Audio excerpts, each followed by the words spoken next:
Bienvenue à tous dans l'invité de la rédaction. Aujourd'hui, nous recevons Monsieur Sidi Ababakar Dieng, économiste et directeur du laboratoire de recherche économique et monétaire de l'université Cheikh Anta Diop de Dakar. Et c'est pour bien évidemment faire une rétrospective 2019 de l'économie en Afrique. C'est un plaisir de vous recevoir sur notre plateau. Merci, plaisir est partagé. Voilà, nous sommes dans la rétro de l'année 2019 et parmi l'une des plus grandes surprises, je dirais, pour la fin de cette année 2019, ça a été l'annonce de la fin du franc CFA par l'ECO. D'accord, ben c'est une annonce très importante, mais pour autant, comme on va le voir tout à l'heure, ce n'est pas ce qu'attendent normalement les pays africains qui veulent se développer.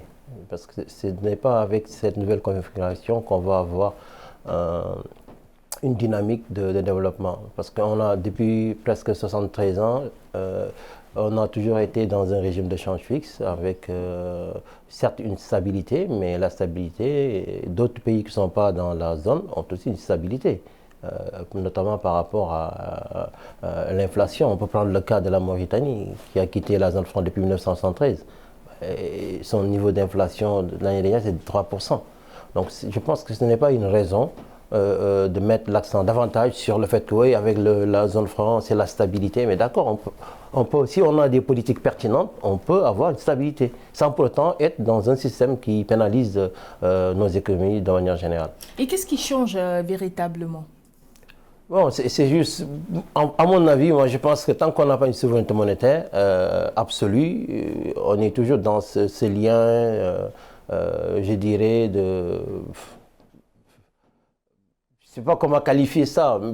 Donc on dit que on est toujours dans la colonisation, donc le système néocolonial, etc. Mais le fond, c'est que on ne peut pas, en tout cas, vu les économies africaines, les résultats, le niveau du chômage, l'importance de la pauvreté étant au niveau rural naturellement qu'urbain, on ne peut pas se satisfaire d'une stabilité monétaire, parce que en fait, si on demandait aux populations, par exemple, voulez-vous avoir un taux d'inflation de 7% ou de 6% ou de 5%, avec un niveau de revenus plus élevé, des emplois créés, il faut leur poser la question. Et aussi savoir que la majorité de la population aussi ne comprend même pas le terme inflation, déjà. Bien sûr, oui. Et là, la monnaie a beaucoup été critiquée durant ces dernières années.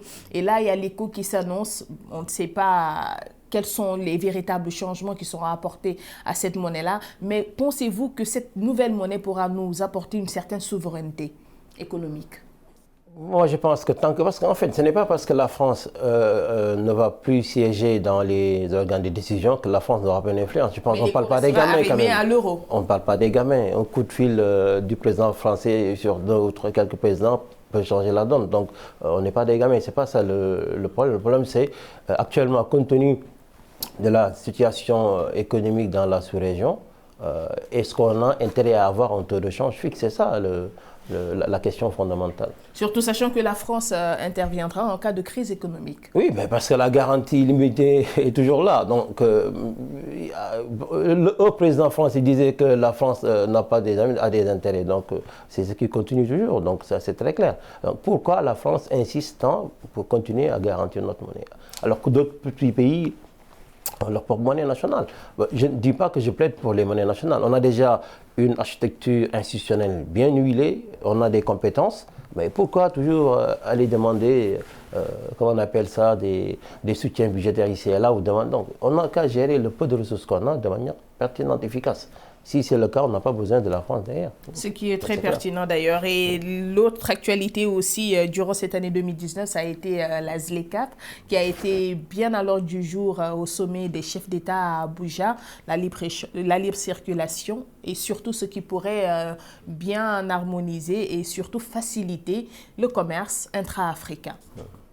Là aussi, c'est une très grande initiative que tout le monde salue naturellement, ça va dans le bon sens, mais comme toujours, hein, donc lorsqu'on met en place une structure, compte tenu je dirais, des bienfaits, en tout cas ce que nous dit la théorie, on s'attend à ce que les échanges entre ces pays-là s'accroissent de manière considérable, que si les revenus vont aussi naturellement s'accroître subséquemment. Donc c'est une bonne chose, c'est une bonne nouvelle. Mais le problème ne se situe pas à ce niveau, parce que ce qu'il faut aussi savoir, c'est qu'en l'état actuel de nos économies, est-ce que les effets escomptés seront au rendez-vous? C'est ça la question centrale aussi.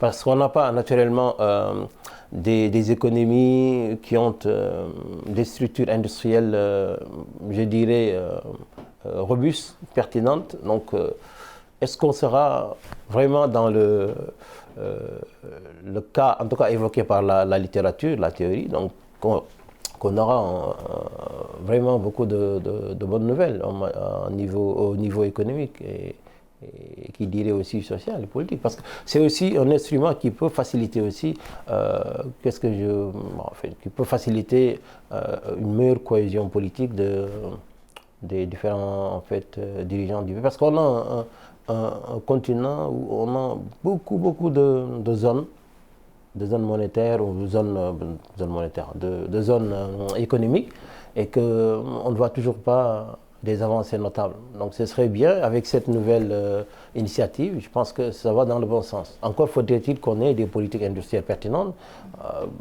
renforcer davantage l'agriculture, parce que c'est la base de tout, même si on sait que les économies actuelles sont beaucoup plus propulsées par le secteur tertiaire, les services notamment, télécommunications comme au Sénégal, mais n'empêche qu'on a quand même besoin d'une agriculture performante et développée. Et comme le disait le président de la Banque islamique de développement, il faudrait revoir la politique économique au niveau des pays africains pour atteindre le développement escompté. Aussi, autre actualité qui a marqué l'année 2019, c'est le rapport Doing Business. Avec certains pays, bien sûr, qui ont marqué un bond en avant, d'autres qui ont un peu régressé.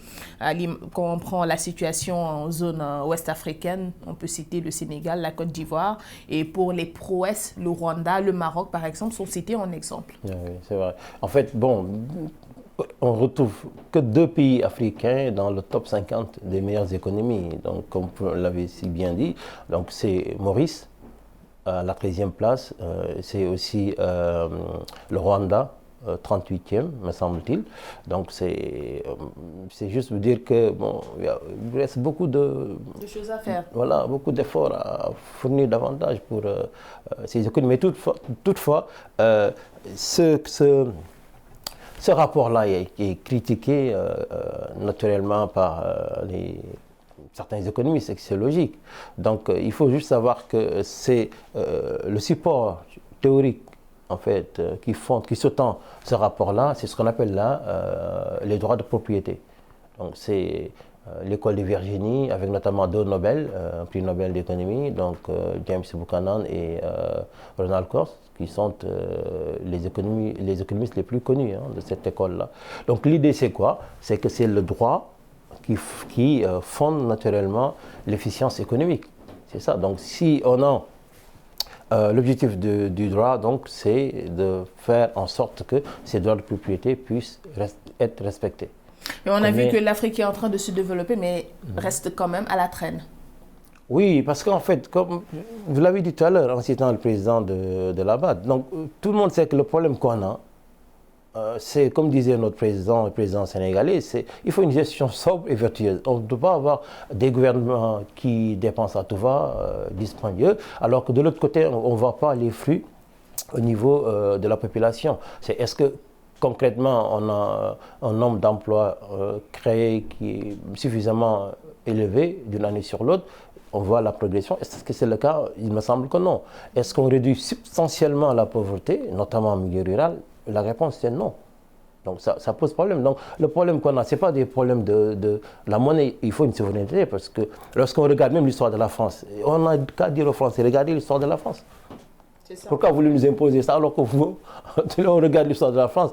La souveraineté monétaire est quelque chose qu'on ne doit pas négocier, à mon avis. Parce que l'histoire des faits a montré que tous ces pays-là sont développés à partir d'une politique monétaire souvent accommodante. Donc il faut arrêter. Donc c'est vrai que les choses ont évolué.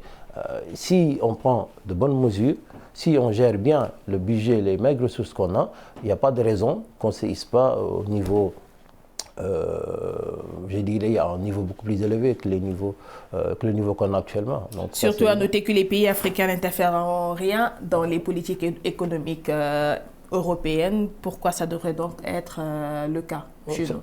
Bon, là, c'est la question qui se pose et ainsi se referme cet entretien. En tout cas, merci d'avoir été sur notre plateau. Merci à vous également. Bonne suite de programme sur Médian TV Afrique.